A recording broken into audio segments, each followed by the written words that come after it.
Facebook cloning ಅಂದರೆ ಏನು? ಈ ಫೇಸ್ಬುಕ್ ಕ್ಲೋನಿಂಗಿಂದ ಯಾವೆಲ್ಲ ರೀತಿಯಲ್ಲಿ ತೊಂದರೆಗಳಾಗ್ಬೋದು? ಈ ತೊಂದರೆಗಳಿಂದ ನಮ್ಮನ್ನು ನಾವು ಯಾವ ರೀತಿಯಲ್ಲಿ ಕಾಪಾಡಿಕೊಳ್ಬೋದು? ಬನ್ನಿ ನೋಡುವ ಈ ವಿಡಿಯೋದಲ್ಲಿ. Hello guys, welcome to study studio.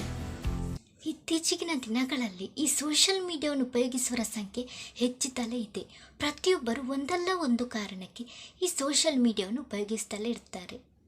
ಈ ಸೋಷಿಯಲ್ ಮೀಡಿಯಾವನ್ನು ಉಪಯೋಗಿಸುವವರ ಸಂಖ್ಯೆ ಹೆಚ್ಚುತ್ತಾ ಹೋದಂತೆ ಇದರಿಂದಾಗುವ ಸಮಸ್ಯೆಗಳು ಹೆಚ್ಚುತ್ತಾ ಇದೆ. ಹ್ಯಾಕಿಂಗ್ನಂಥ ಸೈಬರ್ ಕ್ರೈಮ್ಸ್ಗಳು ಈಗ ಸಾಮಾನ್ಯವಾಗಿ ಬಿಟ್ಟಿದೆ. ಸೊ ನಾವು ಈ ಸೋಷಿಯಲ್ ಮೀಡಿಯಾವನ್ನು ಉಪಯೋಗಿಸುವಾಗ ತುಂಬ ಜಾಗೃತರಾಗಿರಬೇಕು, ತುಂಬ ಎಚ್ಚರಿಕೆಯಿಂದ ಉಪಯೋಗಿಸಬೇಕು. ಇಲ್ಲಂತಾದರೆ ನಾವು ಕೂಡ ಇಂಥ ಸಮಸ್ಯೆಗಳನ್ನು ಅನುಭವಿಸುವ ಸಂದರ್ಭ ಕೂಡ ಬರ್ಬೋದು. ಹಾಗಾದರೆ ಈ ಫೇಸ್ಬುಕ್ ಕ್ಲೋನಿಂಗ್ ಅಂದರೆ ಏನು? ನಾವು ಉಪಯೋಗಿಸುವ ಸೋಷಿಯಲ್ ಮೀಡಿಯಾಗಳಲ್ಲಿ ಈ ಫೇಸ್ಬುಕ್ ಕೂಡ ಒಂದು. ಈ ಫೇಸ್ಬುಕ್ಕನ್ನು ಸಾಮಾನ್ಯವಾಗಿ ಫ್ರೆಂಡ್ಸ್ಗಳೊಂದಿಗೆ ಚಾಟ್ ಮಾಡಲಿಕ್ಕೆ, ಫ್ರೆಂಡ್ಸ್ಗಳೊಂದಿಗೆ ಕನೆಕ್ಟ್ ಆಗಲಿಕ್ಕೆ, ವಿಡಿಯೋಗಳನ್ನು ಶೇರ್ ಮಾಡಲಿಕ್ಕೆ, ಫೋಟೋಸ್ಗಳನ್ನು ಶೇರ್ ಮಾಡಲಿಕ್ಕೆ ಉಪಯೋಗಿಸ್ತಾರೆ. ಅದೇ ಫೇಸ್ಬುಕ್ಕಲ್ಲಿ ನಡೆಯುವ ಒಂದು ಕ್ರೈಮ್ ಆಗಿದೆ ಫೇಸ್ಬುಕ್ ಕ್ಲೋನಿಂಗ್. ಹಾಗಾದರೆ ಫೇಸ್ಬುಕ್ ಕ್ಲೋನಿಂಗ್ ಅಂದರೆ ಏನು? ಫೇಸ್ಬುಕ್ ಕ್ಲೋನಿಂಗ್ ಅಂದರೆ ಫೇಸ್ಬುಕ್ನಲ್ಲಿ ನೀವು ಸಾರ್ವಜನಿಕ ವೀಕ್ಷಣೆಗಿಟ್ಟಿರುವ ಮಾಹಿತಿಗಳನ್ನು ಯೂಸ್ ಮಾಡಿಕೊಂಡು ನಿಮ್ಮದೇ ಖಾತೆಯನ್ನು ಹೋಲುವ ಒಂದು ಫೇಕ್ ಅಕೌಂಟನ್ನು ಕ್ರಿಯೇಟ್ ಮಾಡೋದು, ಇದನ್ನು ಫೇಸ್ಬುಕ್ ಕ್ಲೋನಿಂಗ್ ಅಂತ ಹೇಳ್ತಾರೆ. ಸೊ ನಮಗೀಗ ಗೊತ್ತಾಯಿತು ಫೇಸ್ಬುಕ್ ಕ್ಲೋನಿಂಗ್ ಅಂದರೆ ಏನು. ಸೊ ಹಾಗಿದ್ದರೆ ಈ ಫೇಕ್ ಅಕೌಂಟನ್ನು ಹಿಡ್ಕೊಂಡು ಸ್ಕ್ಯಾಮರ್ಸ್ಗಳು ಏನು ಮಾಡ್ಬೋದು? ಇದರಿಂದ ನಿಮಗೆ ಆಗೋ ಪ್ರಾಬ್ಲಮ್ ಏನು? ಹೀಗೆ ಕ್ರಿಯೇಟ್ ಮಾಡಿದ ಫೇಕ್ ಅಕೌಂಟಿಂದ ನಿಮ್ಮ ಫ್ರೆಂಡ್ಸ್ ರಿಕ್ವೆಸ್ಟ್ ಕಳಿಸ್ಬೋದು. ಸೊ ಅವರಲ್ಲಿ ಹಣದ ಬೇಡಿಕೆಗಳನ್ನು ಕೂಡ ಇಡ್ಬೋದು.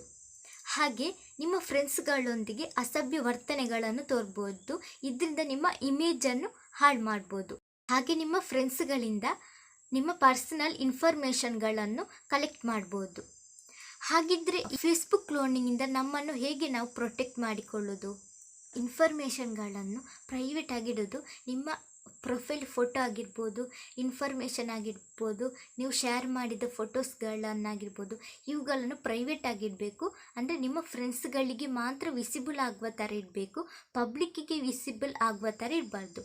ಈ ಥರ ನೀವು ಪಬ್ಲಿಕ್ಕಿಗೆ ವಿಸಿಬಲ್ ಆಗುವ ಥರ ಇಟ್ಟರೆ ಸ್ಕ್ಯಾಮರ್ಸ್ಗಳು ಈಸಿಯಾಗಿ ನಿಮ್ಮ ಫೇಕ್ ಅಕೌಂಟನ್ನು ಕ್ರಿಯೇಟ್ ಮಾಡ್ಬೋದು. ಸೆಕೆಂಡ್ ಒನ್, ಸ್ಟ್ರೇಂಜರ್ಸ್ಗಳಿಂದ ಫ್ರೆಂಡ್ಸ್ ರಿಕ್ವೆಸ್ಟ್ಗಳನ್ನು ಆಕ್ಸೆಪ್ಟ್ ಮಾಡಬಾರ್ದು.